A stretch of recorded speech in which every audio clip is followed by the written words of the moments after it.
নমস্কার, তোমাদের সকলের প্রিয় পাঠশালায় আরো একটি নতুন ক্লাসে তোমাদের সকলকে জানাই স্বাগত।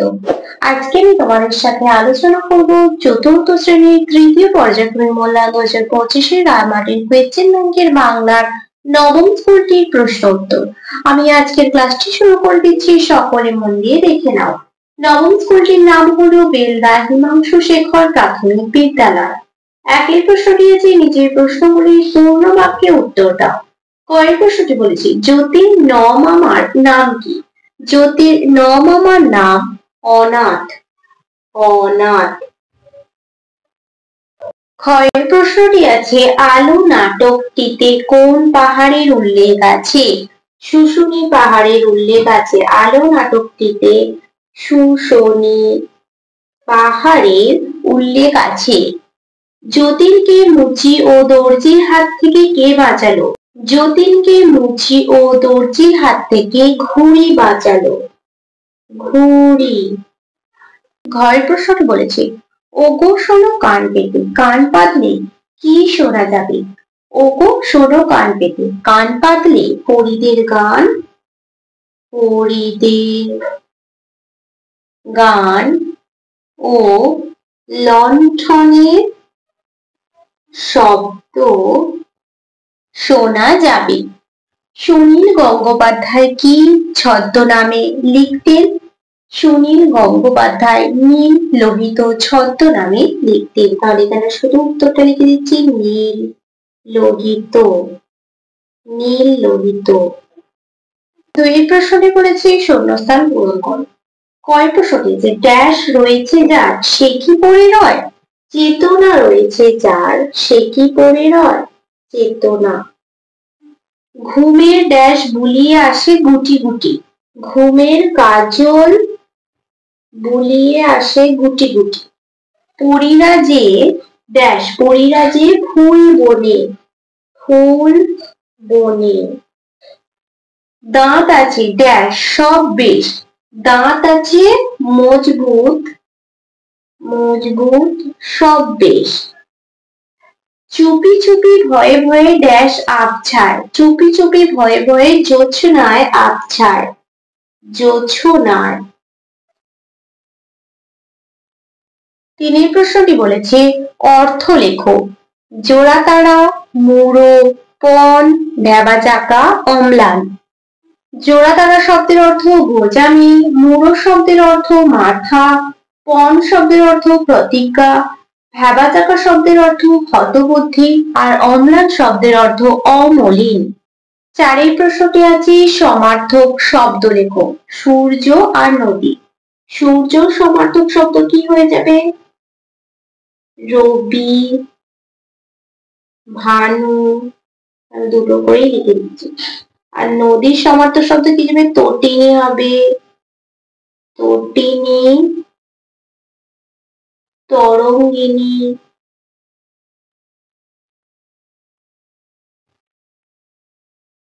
পাঁচের প্রশ্নটি বলেছে সন্ধি যুক্ত করো। ধয়াকা তৈরি, ধাত্রী যোগ দীর্ঘই। তাহলে এটা যোগ করলে কি হয়ে যাবে? ধয়াকা তয়ে রফলা দীর্ঘই ধাত্রী।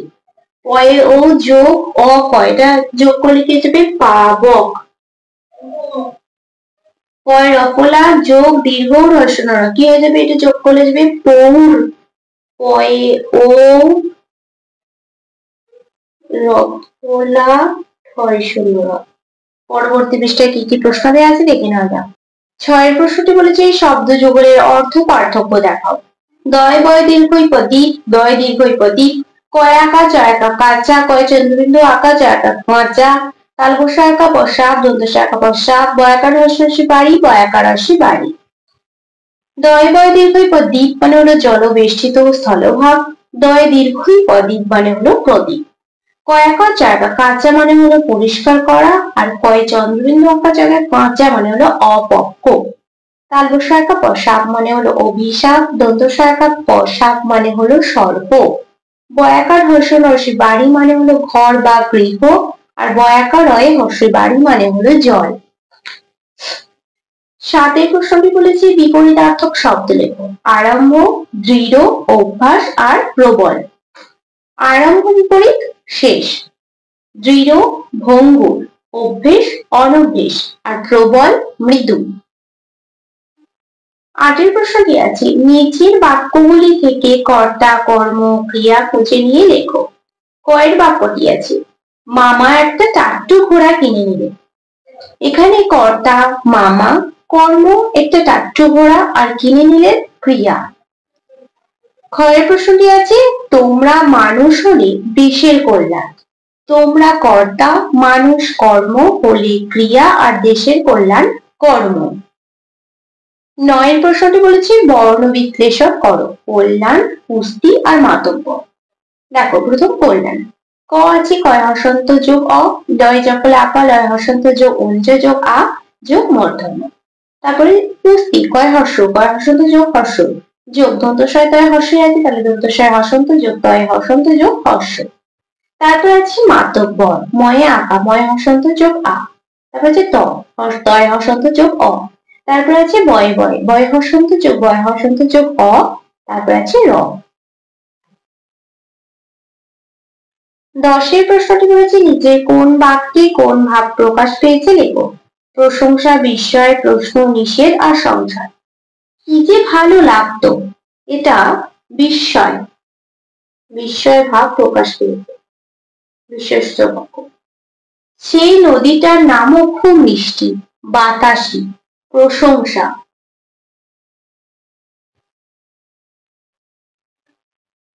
অনেকটা যেন মানুষের মতো, সংশয়।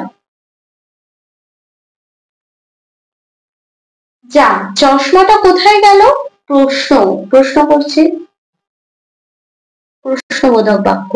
না না ওখানে নামা যাবে না, এটা নিষেধ করছে, নিষেধ বোধক বাক্য।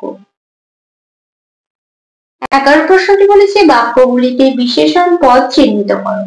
সবচেয়ে কম দেখতে পান মা, এখানে বিশেষণ কম, আমি নিচে দাগ দিয়ে দেখে নিচ্ছি এটা বিশেষণ। ভালো নাম দিয়েছে, এখানে ভালোটা হচ্ছে বিশেষণ।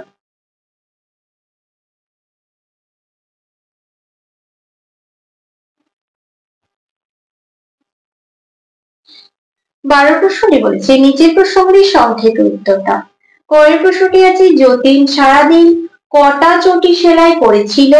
চটি যতীনকে মুচিদের কাছে নিয়ে গেছিল কেন? যতীন সারাদিন এক পাটি চটি সেলাই করেছিল। যতীন সিঁড়ি দিয়ে তোড়তাড় করে নামার সময় তার পায়ের চটির একটা পাশ ছিঁড়ে যায়। মুচিদের মতে এতে চটিদের খুব ব্যথা লাগে, এ কারণে চটি যতীনকে মুচিদের কাছে নিয়ে গিয়েছিল।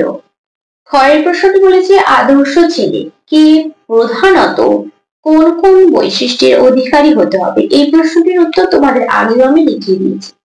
কবির মতে আদর্শ ছেলে হতে হলে যে সব চারিত্রিক বৈশিষ্ট্যের অধিকারী হতে হবে সেগুলি হলো নির্ভীক, সৎ, পরোপকারী, চেতনা সম্পন্ন, কর্মপটু, দয়ালু, শক্তিশালী, যে কোনো পরিস্থিতিকে মানিয়ে নেওয়ার ক্ষমতা ইত্যাদি। 13 প্রশ্নটি বলেছি যে কোনো একটি বিষয়ের রচনা লেখো। একটি শীতের সকাল আর দুর্গাপূজা। এখানে যে লেখা আছে শীতকাল, এটা লিখবে শীতের সকাল। শীত হচ্ছে ঋতুদের মধ্যে পঞ্চম ঋতু, এই লাইনটা লিখতে পারো আবার নাও লিখতে পারো, লিখবে পৌষ মাঘ এই 2 মাস নিয়ে হয় শীতকাল। শীতকাল আসে হেমন্তকালের পর, এই সময় সূর্য দক্ষিণ দিকে হেলে পড়ে, সূর্যের তাপ যায় কমে, উত্তর দিক থেকে কনকনে ঠান্ডা শুষ্ক হিমেল হাওয়া এসে আমাদের হাড় কাঁপিয়ে দেয়। শীতকালে রাত বড় আর দিন হয় ছোট, রাত্রি শিশির পরে, ভোরবেলা কুয়াশায় চারিদিক ঢেকে যায়। শীতের নরম রোদ গায়ে লাগলে খুব আরাম হয়, ভালো লাগে।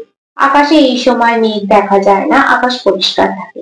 শীতকালে কিছু গাছের পাতা ঝরে যায়, আবার গোলাপ, চন্দ্রমল্লিকা, ডালিয়া, গাঁদা, জিনিয়া, সূর্যমুখী ইত্যাদি ফুল এই সময় ফোটে। কমলা লেবু, কুল, গাজর, বিট, ফুলকপি, বাঁধাকপি, মটরশুঁটি, শিম, বেগুন, মূলো, পেঁয়াজ, আলু, পালং শাক এইসব এই সময় শাকসবজি।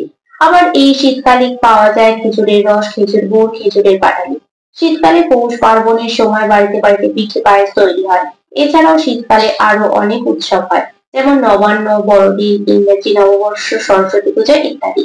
এই সময় সার্কাসের আসর বসে, চারিদিকে অনেক মেলা হয়। মানুষজন এই সময় নানা জায়গায় বেড়াতে যান, পিকনিক করেন, বনভোজনে যান। তবে শীতকালে ঠোঁট হাত পা ফাটে, গরিব মানুষজন গরম পোশাক না পেয়ে ঠান্ডায় খুব কষ্ট পান।